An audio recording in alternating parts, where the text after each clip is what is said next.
srityje ir labai gražios jūsų dainos.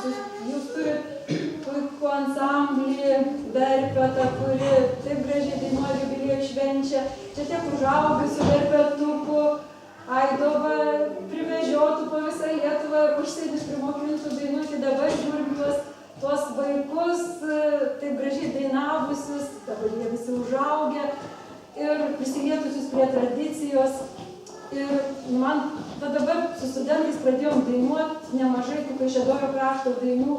Didžiuokitės, visas dainuokit, kad tik Vilnius, kadangi, nors mes irgi taip, kas iš Aukštaitijos ir Dzūkijos, mes tokie patys šios parapijos, galima sakyti, irgi ne parapijos, o vyskupijos žmonės, tai pat Vilnius neturi savo krašto, tik tai dažnai yra Vilniaus krašto. Tai lenkų dainos ar giesmės, o šiek tiek taip pavažiuoti 30 km, kad kažką išgirsti lietuviškesnio kaimuose.